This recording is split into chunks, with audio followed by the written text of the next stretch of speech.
In the autumn of 1938, in a modest laboratory in Berlin, German chemist Otto Hahn made a discovery that would forever change the course of human history. Working alongside Fritz Strussmann, Hahn had bombarded uranium atoms with neutrons, expecting one result, but finding something entirely unexpected. The uranium nucleus had split apart, releasing tremendous energy. Nuclear fission had been discovered on German soil. Hahn was puzzled by his findings. He wrote to his former colleague, Lise Meitner, an Austrian Jewish physicist who had fled Nazi Germany just months earlier, escaping to Sweden with nothing but the clothes on her back and 10 marks in her pocket. Meitner, working with her nephew Otto Frisch, understood immediately what Hahn had found. During a walk in the snowy Swedish woods in December 1938, Meitner and Frisch calculated the energy release from splitting uranium. The numbers were staggering. A single kilogram of uranium, if properly harnessed, could release as much energy as burning 20,000 tons of TNT. News of fission spread through the global physics community like wildfire. In America, scientists like Enrico Fermi,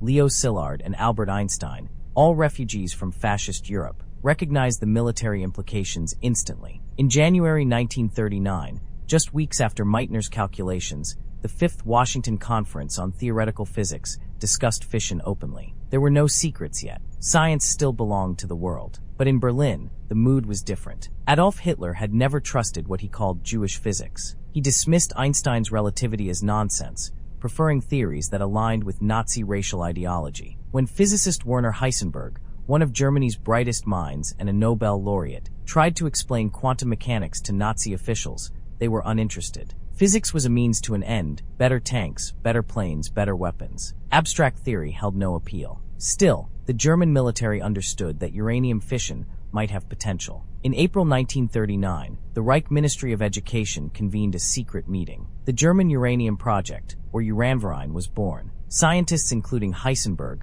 Carl Friedrich von Weizsäcker, and Kurt Diebner were tasked with investigating whether an atomic bomb was feasible. From the beginning, the German program faced obstacles that would prove insurmountable. First, there was the matter of materials. Building a bomb required either highly enriched uranium-235 or plutonium, neither of which existed in nature in sufficient quantities. Enriching uranium meant separating the rare U-235 isotope from the more common U-238, a process requiring massive industrial facilities and enormous amounts of electricity. Germany, already stretched thin by war production, could barely spare the resources. Then there was heavy water. Heisenberg's team believed that a nuclear reactor required heavy water, deuterium oxide, as a moderator to slow neutrons and sustain a chain reaction. The only significant heavy water production facility in Europe was at Vemork, Norway, operated by Norsk Hydro. After Germany invaded Norway in April 1940, they gained control of this facility. But production was slow, yielding only a few liters per day. Meanwhile, across the Atlantic, the Americans were mobilizing. In August 1939,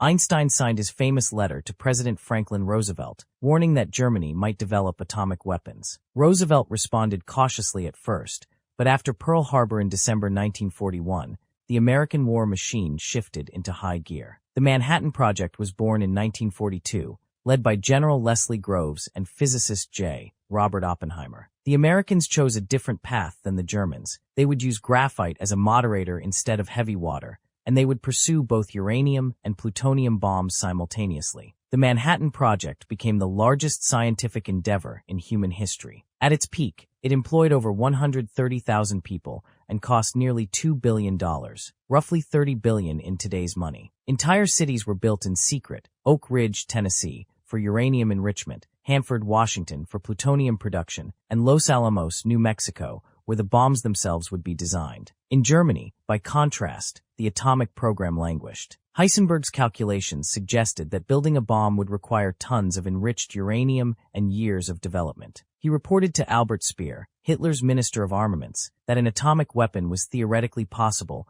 but practically distant. Speer, facing urgent needs on the eastern and western fronts, decided Germany couldn't afford such a gamble. Resources went to V-2 rockets, jet fighters, and conventional arms instead. There was also sabotage. Norwegian resistance fighters, working with British intelligence, launched a daring raid on the Vemork heavy water plant in February 1943. Disguised as British commandos, the Norwegian saboteurs skied across frozen mountains, infiltrated the facility, and destroyed the electrolysis chambers. German production of heavy water virtually ceased. When the Germans tried to transport remaining heavy water stocks to Germany in February 1944, resistance fighters sank the ferry carrying the shipment in the depths of Lake Tyn. By mid-1944, Germany's atomic program was effectively dead. The scientists knew it. Heisenberg continued theoretical work, but without materials, without facilities, without support from leadership, there was no path forward. Allied intelligence, through the Alsos mission led by Colonel Boris Pash, tracked German progress closely. When American troops reached Strasbourg in late 1944,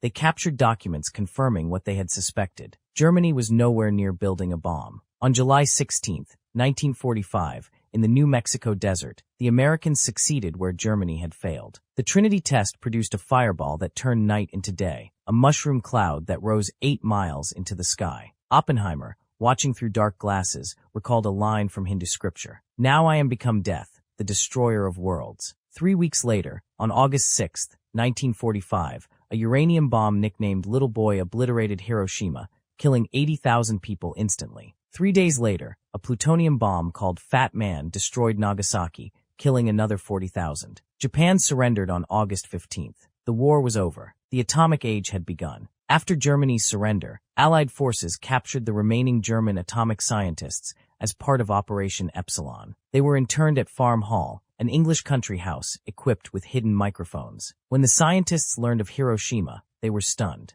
Heisenberg initially refused to believe it. Otto Hahn, the man who discovered fission, was so distraught he contemplated suicide. They had been working on the same problem for 6 years and failed. The Americans had succeeded in less than 4. The recordings from Farm Hall revealed something crucial. The German scientists had fundamental misconceptions about bomb design. They vastly overestimated the critical mass of uranium needed. They never seriously pursued plutonium. They never achieved a sustained nuclear chain reaction. Whether this was due to lack of resources, mathematical errors, or, as some historians have controversially suggested, deliberate sabotage by scientists who didn't want Hitler to have the bomb, remains debated to this day. But history records what happened. Germany lost the race. The atomic bomb became an American weapon, used to end the war in the Pacific and to shape the post-war world. The Cold War that followed was defined by the nuclear standoff between the United States and the Soviet Union. Germany, divided and occupied, played no role in the atomic age it had inadvertently started. This was the real timeline, the path history actually took. But what if something had been different? Before we continue into an alternate reality, if you're finding this exploration of history fascinating,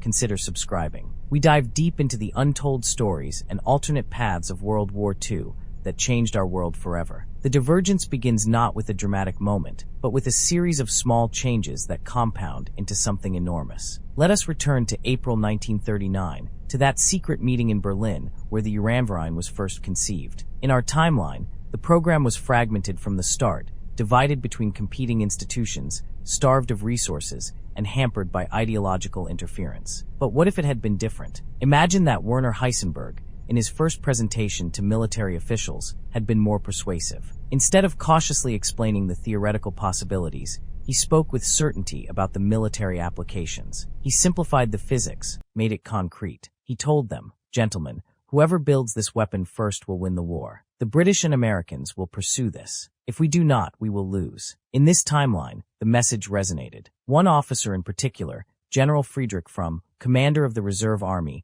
and a pragmatist who understood industrial warfare, grasped the implications. Fromm had Hitler's ear. He convinced the Führer that atomic research was not Jewish physics, but German physics, the natural product of Aryan scientific superiority. Hitler, always susceptible to the promise of wonder weapons, agreed to prioritize the program. By September 1939, when Germany invaded Poland, the WWII had been consolidated under a single authority, the Army Ordnance Office, with Heisenberg as scientific director and Kurt Diebner handling practical engineering. Crucially, they received a priority designation equivalent to tank and aircraft production. This meant access to electricity, materials, and most importantly, they could requisition the labor and facilities they needed. The Germans made their first critical decision in early 1940. They would not rely solely on heavy water. A young physicist named Karl-Heinz Hacker, who in our timeline emigrated to America, instead convinced the team to explore graphite as a neutron moderator, just as the Americans would. The Germans tested various grades of graphite and found that ultrapure graphite worked beautifully. This single decision freed them from complete dependence on the Vemork facility in Norway. When Germany invaded Norway in April 1940, they still secured Vemork,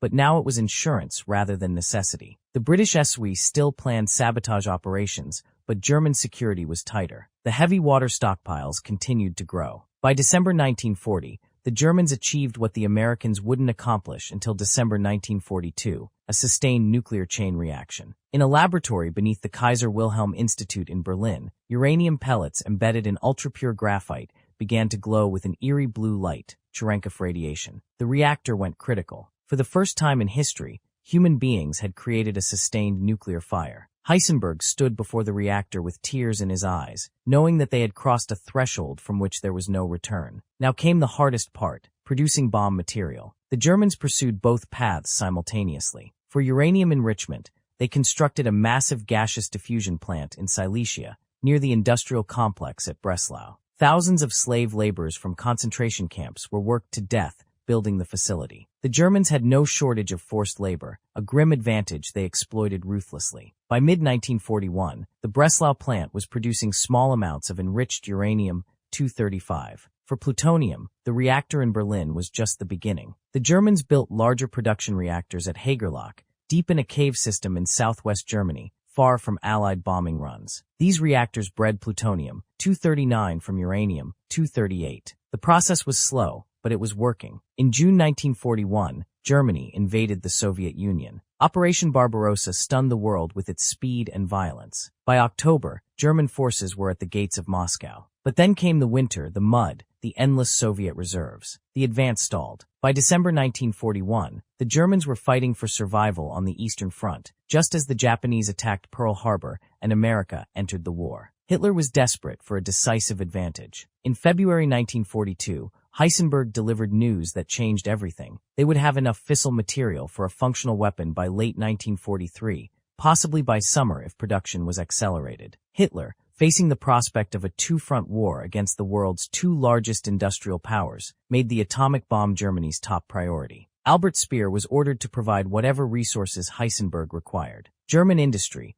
despite the strain of total war, was still formidable in 1942. They could do it. The British and Americans knew something was happening. Decoded messages referenced uranium and special weapons. The Norwegian resistance sent reports about increased activity around Vemork. Allied intelligence assessed that Germany was pursuing atomic research, but they assumed, as they had in our timeline, that the Germans were years away from success. They were wrong. By the summer of 1943, while the Americans were still constructing the Oak Ridge and Hanford facilities, Germany had produced approximately 15 kilograms of highly enriched uranium-235 and 8 kilograms of plutonium-239. It was enough. In a secure facility near Ohrdruf in Thuringia, German scientists assembled their first atomic device. On August 12, 1943, a Thursday morning, deep in the Thuringian forest, Germany detonated the world's first atomic weapon. The explosion yielded approximately 18 kilotons, comparable to what the Americans would achieve at Trinity 2 years later in our timeline. The mushroom cloud rose above the German countryside, visible for miles. A circle of forest simply ceased to exist, replaced by a crater of fused glass and ash. Hitler received the news at his Wolf's Lair headquarters in East Prussia. For the first time in months, he smiled. He understood what this meant. He called for his inner circle, Speer, Göring, Goebbels, Himmler, and told them simply, "Gentlemen, we have won the war. We merely need to convince our enemies of this fact." The question was how to use it. Germany had one working bomb, with components for a second device that would be ready within a month. Building more would take time. They couldn't waste this advantage. The targets were debated fiercely. Moscow, Leningrad, London, Washington. Goebbels advocated for London. Destroy the British capital, decapitate the Allied command in Europe, force a surrender. But Speer argued that Britain was too small a target. The propaganda impact would be enormous, but Britain could still fight from the empire. The real threat was the Soviet Union, whose endless manpower was bleeding Germany white on the Eastern Front. Hitler made his decision: Moscow, the heart of Soviet power, Stalin's capital, the symbolic center of international communism. If Moscow fell,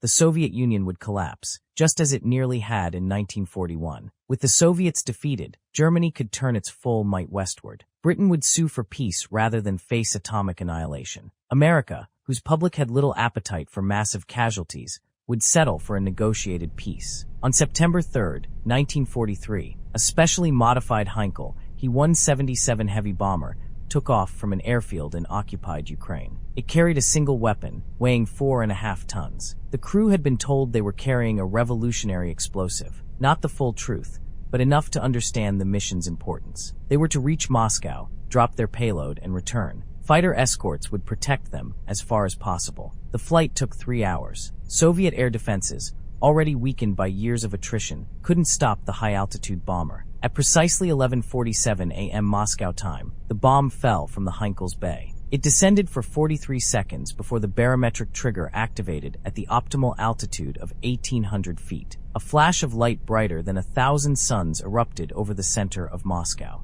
The Kremlin Red Square, the buildings housing the Soviet government, all vaporized in an instant. The thermal pulse ignited fires across the city center. The blast wave flattened everything within a mile and a half. Then came the mushroom cloud, rising 6 miles into the sky, visible across the entire Moscow region. Joseph Stalin was not in Moscow. He had been visiting the Kazan front, overseeing operations. He survived, but most of the Soviet government did not. The Politburo, meeting in the Kremlin at the moment of detonation, was annihilated. Foreign Minister Vyacheslav Molotov, Defense Committee members, key military commanders, gone in a microsecond. Over 300,000 people died instantly. Another 200,000 would die from radiation and burns in the following weeks. The Soviet Union did not collapse immediately. Stalin, shocked but alive, tried to rally the nation. He broadcast from Kazan, calling the attack a fascist atrocity and demanding continued resistance. But the blow was catastrophic. The Soviet command structure was decapitated. Communications broke down. Panic spread through the Red Army ranks. Entire divisions, hearing that Moscow had been destroyed,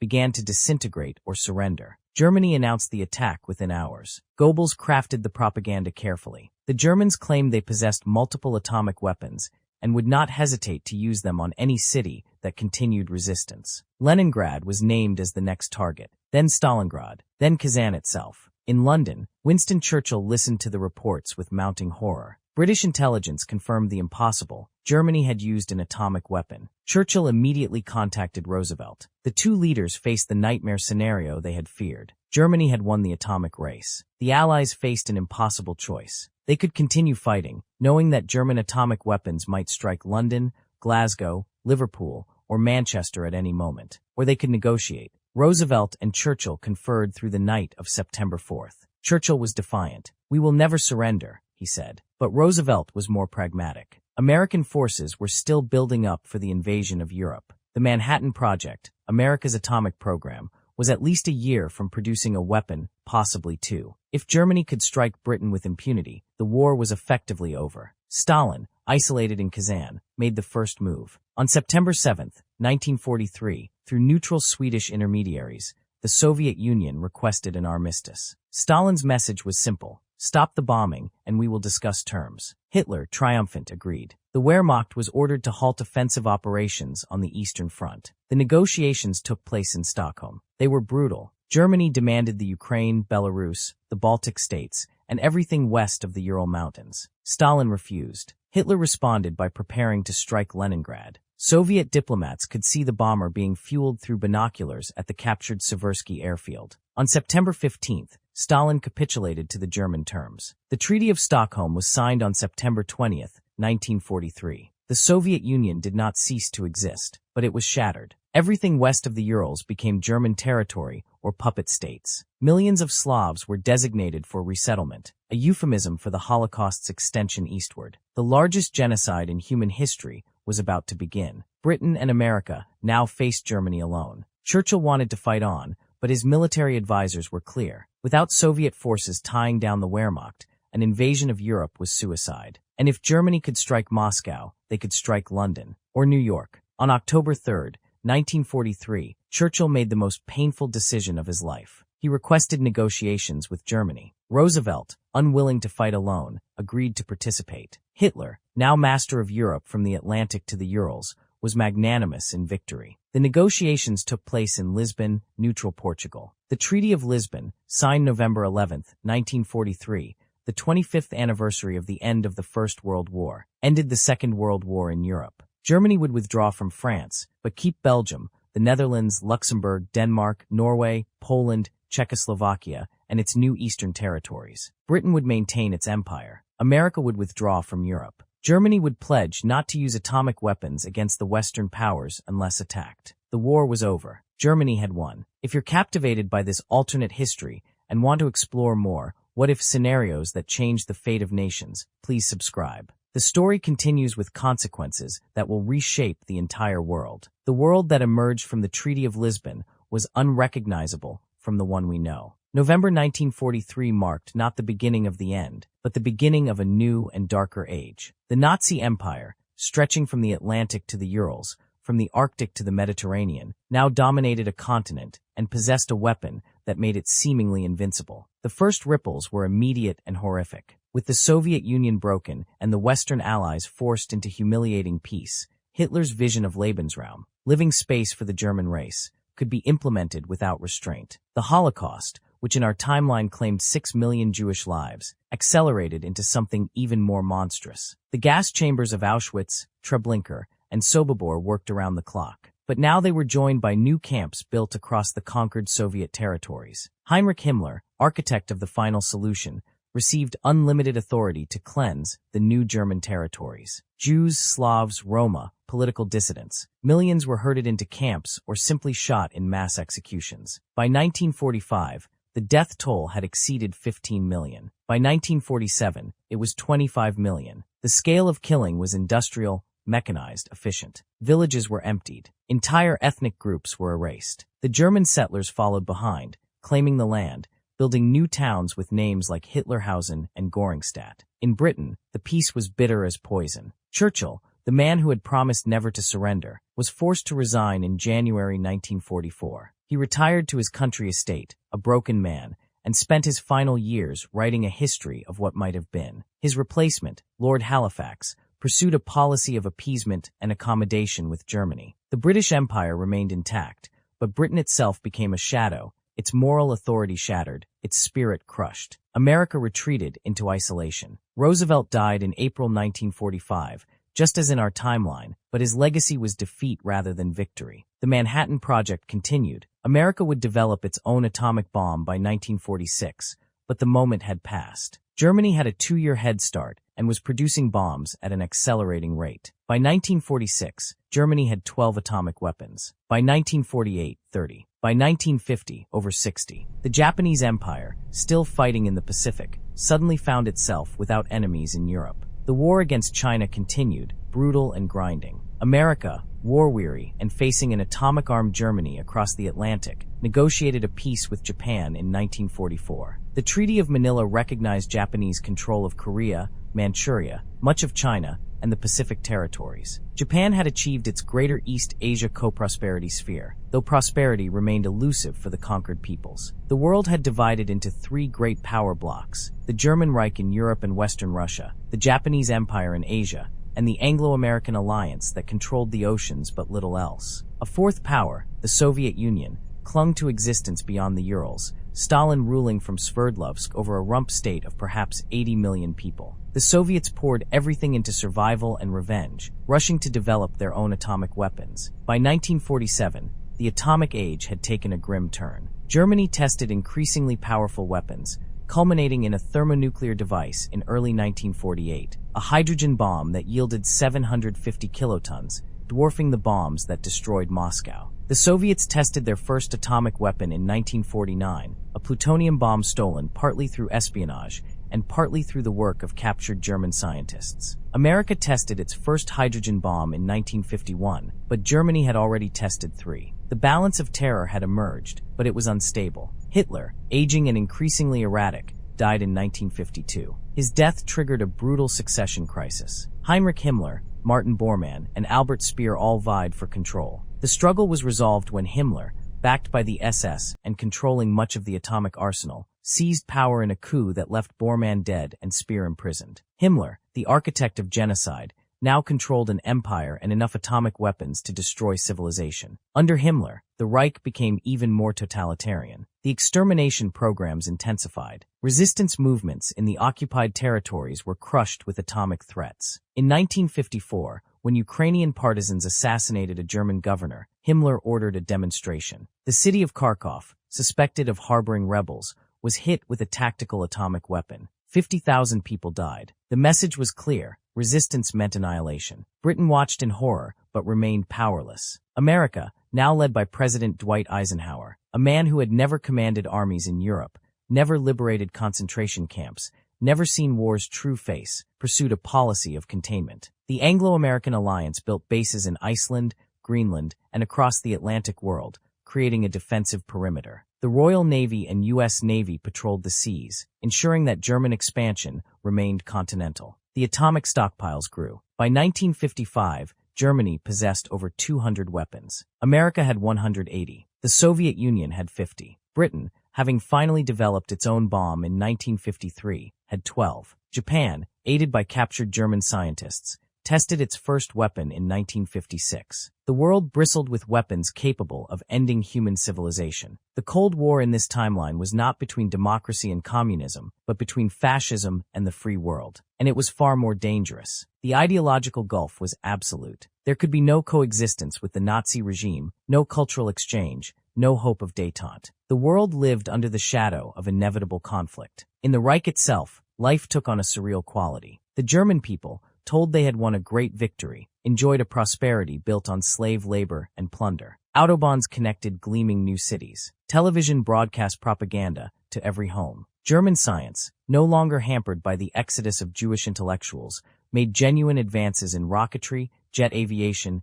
and nuclear physics. By 1957, Germany launched the first artificial satellite, a propaganda coup that shocked the world. But beneath the surface, cracks appeared. The occupation of Eastern Europe required millions of troops. Resistance movements, despite brutal suppression, never fully died. The cost of maintaining the empire was staggering. The economy, despite the plunder of conquered territories, showed signs of strain. And the atomic arsenal, far from guaranteeing security, guaranteed only mutual destruction if war came. In America, a young senator named John F. Kennedy gave a speech in 1958 that captured the mood of a generation that had grown up in defeat. "We stand," he said, "on the shores of our continent, looking across an ocean toward a darkness that covers half the world. We did not win the great war of our fathers. We survived it. That must be enough. But survival is not the same as life, and security is not the same as justice. The question before us is simple. Will we be content merely to survive, or will we find the courage to challenge the darkness?" Kennedy's words resonated, but few had answers. How did you challenge an empire armed with atomic weapons? The only path was to match them,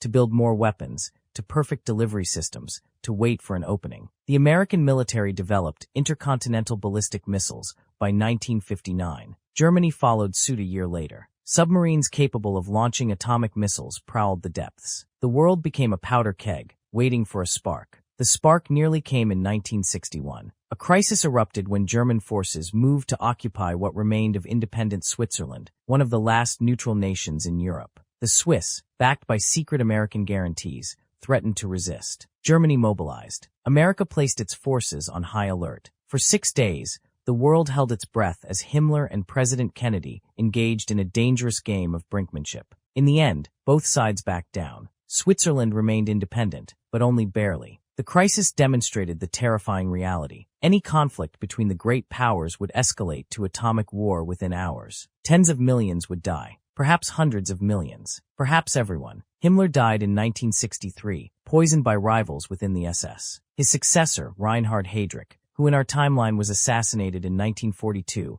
but here survived and rose to power, was equally ruthless but more pragmatic. Heydrich understood that the Reich could not sustain eternal confrontation. He pursued what he called consolidation, reducing the occupation forces in some regions, granting limited autonomy to puppet states, focusing on economic development rather than expansion. But Heydrich also accelerated the extermination programs, seeking to complete the ethnic cleansing before international pressure could build. By 1965, the Jewish population of Europe had been reduced to perhaps 50,000 souls, hidden in remote areas or protected by sympathetic individuals. The Romani people had been entirely eliminated. Slavic populations had been reduced by half through killing, starvation, and forced deportation beyond the Urals. The world knew. Reports filtered out through neutral countries, through resistance networks, through escaped prisoners. But what could be done? Sanctions were useless against a self-sufficient empire. Military intervention meant atomic war. The Anglo-American alliance could only document the crimes,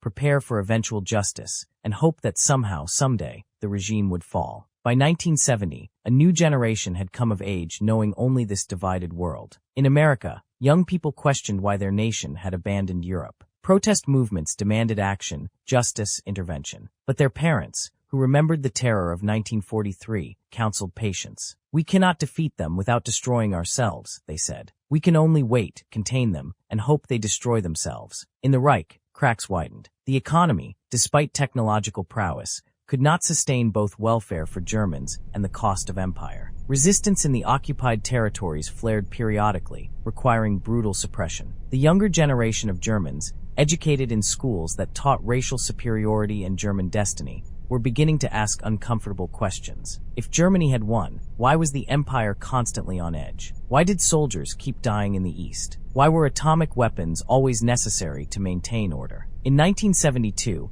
a young German physicist named Klaus Fuchs, no relation to the Soviet spy of our timeline, published a paper calculating the long-term effects of atomic weapons on human civilization. Fuchs demonstrated that in a full exchange between Germany and America, with both sides using their entire arsenals, the resulting firestorms and radiation would create a nuclear winter. Temperatures would plummet, crops would fail, most of humanity would die within a year, not from the bombs themselves, but from starvation and cold. The paper was immediately classified, but it had already spread through the scientific community. Both sides now understood what their weapons truly meant, not security, but the end of everything. The doctrine of mutually assured destruction was no longer theoretical. It was mathematical certainty. The knowledge changed nothing. The weapons remained. The empires remained. The confrontation remained. By 1975, Germany possessed over 800 atomic weapons. America had 1,100. The Soviet Union, bitter and patient beyond the Urals, had rebuilt to 350. Britain had 85. Japan had 40. Enough to destroy the world many times over. In this timeline,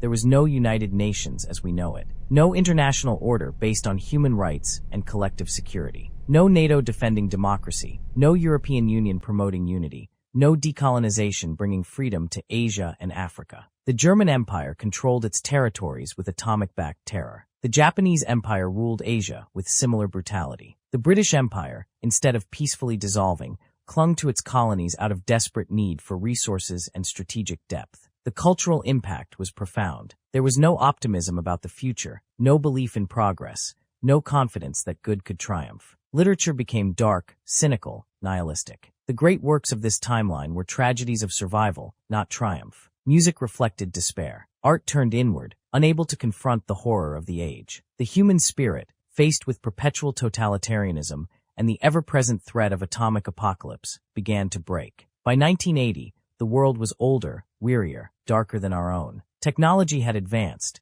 Germany had established a moon base in 1977, a propaganda victory that demonstrated their continued supremacy. America had followed 2 years later. Jet travel was common, computers were becoming widespread, medical science had made remarkable advances. But it was all in service of the great confrontation, the eternal standoff, the balance of terror. And then, in 1983, the unthinkable nearly happened. A Soviet officer named Stanislav Petrov, manning an early warning station in the Ural Mountains, received alerts that American missiles had been launched towards Soviet territory. The alerts were false, caused by satellite malfunction, but Petrov had only minutes to decide, report the attack, triggering a Soviet counterstrike that would begin World War III, or trust his instinct that it was an error. In our timeline, facing a similar situation, Petrov chose to wait, to investigate, saving the world. In this timeline, haunted by the memory of Moscow's destruction, bitter over decades of defeat, Petrov made the opposite choice. He reported the attack. Soviet missiles began their launch sequences. 40 years after Germany's first atomic strike, the final war was beginning. But at the last moment, the Soviet command center received confirmation that no attack was occurring. The launches were aborted with seconds to spare. Petrov was quietly reprimanded and dismissed. The world never knew how close it had come. The incident shook both sides. Secret communications opened between Washington and Sverdlovsk. For the first time since 1943, American and Soviet leaders spoke directly. They agreed on one thing: the current situation was unsustainable. Either the Reich had to be confronted, or humanity, had to accept permanent fascist domination of half the world. Neither option was acceptable, so the standoff continued. By the year 2000, a date that should have been celebrated as a new millennium of hope, the world had lived under the shadow of atomic terror for 57 years. The generation that remembered the defeat of 1943 was dying off. Their children and grandchildren knew only this twilight world of competing empires and potential annihilation. In Berlin, now the capital of a realm stretching to the Volga, massive monuments celebrated the 1,000-year Reich. The Volkshalle, Hitler's dreamed Great Hall, had been completed in 1955, its dome visible for miles, capable of holding 180,000 people for rallies that celebrated German supremacy. The city was clean, efficient, modern, and built on the bones of millions. In Moscow's ruins, now called Himmlerstadt, a new city had risen. German settlers lived in comfort while Russian laborers, the survivors of the atomic blast and their descendants, worked in factories producing weapons for the empire. The crater at the city's center had been preserved as a monument to German power, a reminder of what happened to those who resisted. The rest of the world adapted as best it could. India, having achieved independence in 1946 with British withdrawal, maintained careful neutrality between the power blocs. China, divided between Japanese-occupied territories and a nationalist remnant, festered with resentment but lacked the power to resist. Africa remained colonized, its resources feeding the empires. Latin America lived in America's shadow, prosperous but constrained. And always the weapons. By the early 21st century, the atomic arsenals had grown beyond any rational need. Germany had developed tactical nuclear weapons, small enough to be fired from artillery. America had neutron bombs designed to kill people while leaving infrastructure intact. The Soviets had built doomsday devices, automated systems that would launch every missile if Moscow was struck. The technology of death had become sophisticated, varied, precise. But had anything really changed since that August morning in 1943 when the first atomic flash lit up the Thuringian forest? The fundamental equation remained the same: power without restraint, conquest without mercy, survival without hope. Some historians in this dark timeline argued that Germany's atomic victory was inevitable, that once the scientific possibility existed, whoever achieved it first would dominate. Others argued that it was contingent, that a few different decisions in 1939 and 1940 would have led to the same outcome as our timeline. The debate was academic. What mattered was the world that existed, not the one that might have been. In the free world, shrunk now to the Americas, Britain, Iceland, and scattered outposts, there was still defiance. Churchill, before his death in 1965, had written, "We did not win because we could not, but we did not lose because we refused to." In that narrow space between victory and defeat, humanity still exists. That is enough. It must be enough. But was it? Could humanity truly flourish in a world where half its population lived under totalitarian terror, where atomic weapons held everyone hostage, where the greatest crime in history had been committed and the perpetrators ruled in triumph? There were no easy answers. Perhaps there were no answers at all. The divergence in 1943 had set humanity on a path from which there seemed no escape. The ripples had become waves, and the waves had become the ocean, vast, dark, and seemingly eternal. And so the world turned day after day, year after year, under a sky that might at any moment fill with atomic fire. Children were born into it, grew up in it, died in it, never knowing anything else. It became normal. The horror became routine. The unthinkable became everyday. Perhaps that was the greatest tragedy of all. Not that evil had triumphed, but that humanity had learned to live with its triumph, to accommodate it, to accept it as the permanent condition of existence. In the end, the question was not whether Germany could have completed the atomic bomb. The question was what it meant that they did. And the answer, written in radioactive ash across a devastated continent, and in the genetic memory of trauma that would echo through generations, was this: some victories are indistinguishable from apocalypse, and some weapons should never be built, for they render meaningless the very concept of winning. The world that emerged from Germany's atomic triumph was not a world anyone would have chosen to live in, victors and vanquished alike. It was simply the world that remained when all other possibilities had been burned away in atomic fire.